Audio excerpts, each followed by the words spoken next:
Hey guys, it's Reagan, and today I'm going to be doing something a little different. I'm going to be doing Reagan's awards and movies for 2018.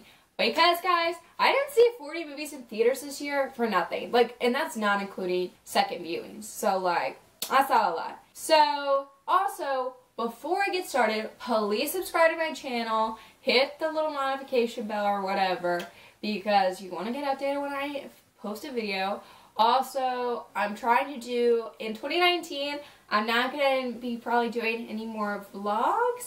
I probably will do a second channel for that now. I'm going to just focus on theory videos because I have a lot of theories going into Avengers Endgame. And also going into episode 9, which we still don't have a title for, which I will maybe talk about later. But I am very excited for 2019, and I just hope you guys stick it through with me and subscribe. So, thanks guys. So, let's get started. I'm just going to cut to the chase, and the best movie of 2018 was the Reputation Stadium Tour by Taylor Swift. I mean, okay, I'm kidding. But honestly though, don't blame me, that whole sequence of that movie, so good. And honestly, if you have a Netflix account, and even if you're not a Taylor Swift fan, I recommend a viewing of it because it was fantastic, okay guys? And I literally stayed up it came out on 12:01, because that adds up to 13, and it came out on 12:01 Pacific time, so I'm on Central time, and so I stayed up till 2:01, and I watched it deliriously in the middle of the night, and my sleep schedule has not been the same since. But I'm telling you, it's fantastic, love it. But it's not my favorite movie of 2018, but it still deserved a mention. So anyway, let's get started with my real categories. So my first category is my feel-good movies. Now for movies for me, I really like movies that I can have repeat viewings, you know what I'm saying? And they're not necessarily movies that are really complex and movies that I have to pay attention to. I like having these movies on the background while I'm doing other stuff because I love to multitask and I really just get bored if I do one thing at once. So that's why I like to watch these movies. And the nominees in this category are Crazy Rich Asians, To All the Boys I've Loved Before, Love, Simon, Mamma Mia, Here We Go Again. So all of these movies were really good.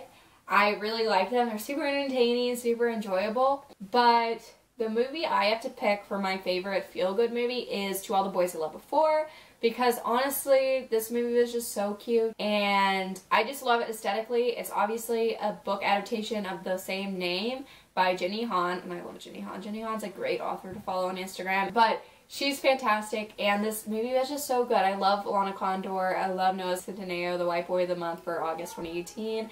It's just great. It's a great movie, so enjoyable, can watch it all the time, and it's a great movie on Netflix. This year has been a year of really good soundtracks for movies, and so my next category is Best Soundtrack, and the nominees for this are Mamma Mia, Here We Go Again, A Star Is Born, Spider-Man Into the Spider-Verse, Black Panther, and Mary Poppins Returns. All of these movies had a fantastic soundtrack, but my favorite soundtrack is Mamma Mia, Here We Go Again. And even though it's kind of a cheat because of ABBA released the songs earlier, but oh my god guys, they're just so good. Dante is my favorite song, and I love listening to that movie and just singing along with it. So enjoyable. Then original, I would say A Star Is Born, because Shallow is just so good. And there's a lot of great hair, body, bass. That song also, which is an interesting song. I really like that one too on the soundtrack. But the only problem with the soundtrack I have is the dialogue. The dialogue screws me up when I put it on shuffle. But still a really good soundtrack, and I really love it. But all of those soundtracks are really good this year. It's just that those are my favorite. My next category is critically acclaimed. So also, I'm just saying, sometimes these movies are hard to see. It's harder for me to see indie films because I live in St. Louis, but also the timing, all the indie films right now is when a lot of they hit more theaters because of award show nominations. So I haven't seen every single movie that's been nominated, which kind of disappoints me because I feel like I should have based on how many movies I saw.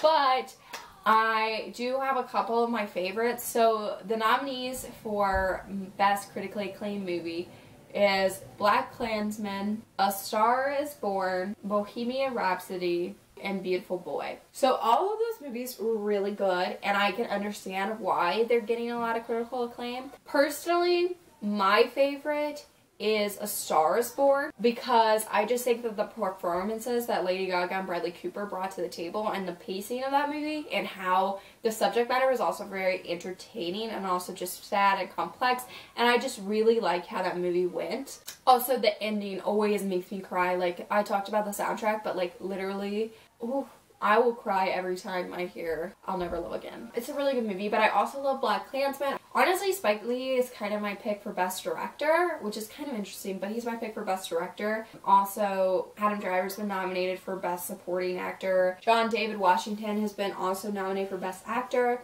and that movie was pretty good. I really liked it. And then Beautiful Boy was also really cool. I have a personal experience with that because I saw it, I watched the screening, and then afterwards, I was in the same room with Timothée Chalamet, and when he did a Q&A, which was awesome, and he's nominated for Best Supporting Actor, and I'm kind of feeling like Steve Carell kind of got snubbed for Best Actor. We'll see if he ends up getting nominated another time, but it was kind of interesting to see who wasn't nominated for like the Golden Globes. But I really, all of them did a really good performance, and obviously Bohemian Rhapsody with Rami Malek, like, oh my god, like that was fantastic. Bohemian Rhapsody is also a movie I loved. But all of those movies were really fantastic, and I could tell why they're critically nominated. It's just A Star is Born is my favorite. My next category is Biggest Disappointment, because honestly, with all the movies I saw, I intentionally sometimes went to go see duds because I had a limited movie. So I was like, oh, there's nothing really out. So like I saw Rampage, like whatever. But I expected it to be a dud, even though like a gorilla ate a woman one time and that was a weird situation. I don't know how that works. It was very convenient plot ready, but whatever. I had some expectations for these movies, or maybe they just weren't my thing at all. So the nominees for this category are Ralph Breaks the Internet, A Wrinkle in Time, Hotel Transylvania 3, and Ready Player One. So the thing about it is that all these movies, Ralph Breaks the Internet, I feel like they missed opportunities with the internet, and I didn't like the pacing. All of these movies were kind of slow. Like A Wrinkle in Time, I literally watched it and I was in the theater alone, and it was just very slow. Like all of these movies, I did not like the pacing. And if they were edited a little bit better, it would have been fine. Some of them, except for like Hotel Transylvania 3, which I just couldn't, it just was not my thing at all. I almost like, that's one of the movies I almost walked out on. And so it just, but my biggest disappointment for 2018 was Ready Player One. And you might be like, Reagan, Spielberg directed this. I will tell you this, I don't care if Spielberg directed it. It was so disappointing because I read the book, Ready Player One by Ernest Cline, right? And I love this book. It was this endearing, it's so nostalgic, and it's great. It has all these 80s references, and it's just so, like, it was very entertaining. I love the relationships between the characters and all this stuff. And literally, the movie missed the mark completely with that. Why did we go back to Halliday's past and look at his old life? And also, like, why was The Shining a part of it? It was just so dumb. Like, it was trying to be more modern, and it just completely missed the mark of why that Ready Player One was such a good book. So I'm just telling you guys that, like, oh, it would have been so much better if they actually had, like, Family Ties references. How he looked at the clues. Like, he had to watch all these 80s TV shows. And, like, there was hidden things in those. And, like, Halliday was so invested in the 80s. And that's why every, like, Easter egg and stuff like that had, or every key, like, had an 80s game and stuff like that. And, like, that's why he was able to complete this. It was just totally missed the mark, and that's why it was my biggest disappointment for 2018. On the flip side of that, we're going to talk about my favorite movie of 2018, my favorites. So the nominees for this is Avengers Infinity War, A Star is Born, BlacKkKlansman, Mamma Mia, Here We Go Again, and To All the Boys I Loved Before, and also Spider-Man Into the Spider-Verse. All of these movies, I think, were great. I talked about the other movies, but I want to talk about Spider-Man Into the Spider-Verse because I didn't really talk about it before. It's such a good movie. Now, I love Spider-Man, but this movie was so good. Honestly, I hope, it's an anime movie, so I hope it wins a category for Best Animated Film. Also, Isle of the Dogs was really good too, but, like, honestly, like, it's a Wes Anderson, similar in taste with Fantastic Mr. Fox, but I was kind of disappointed by it because it wasn't as good as Fantastic Mr. Fox, because Fantastic Mr. Fox was written exceptionally, and Isle of the Dogs was kind of like, okay. So, I just love Spider-Man Into the Spider-Verse. I love Miles Morales. I think that they did such a good job animating it. It was just beautiful. So, I honestly hope it also gets nominated for Best Picture. Now, that sounds ridiculous, but honestly, true tea. I enjoy when animated films are nominated for Best Picture. Obviously, Beauty and the Beast is my favorite film of all time, and it was nominated for Best Picture in the Oscars in 1992. And that's kind of why I think that. It was just such a good movie. It tackled family really well, and I really just enjoyed it. Obviously, Avengers Infinity War, if you watched my last video where I talked about my favorite Disney movies, my top 5 Disney movies of 2018, you kind of know how I feel about it. Also, if you watch my review, you know that I loved it, thought it was very entertaining. I loved all the lines.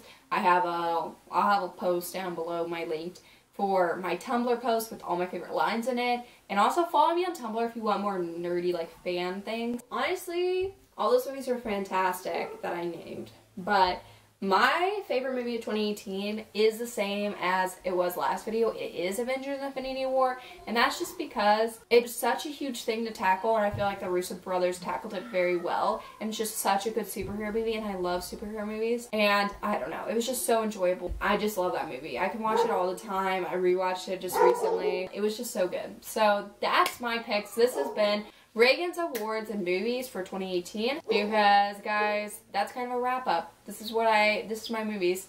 So thank you guys for watching this video. Please subscribe if you haven't already, and also I'll see you later. Bye guys, thanks for watching.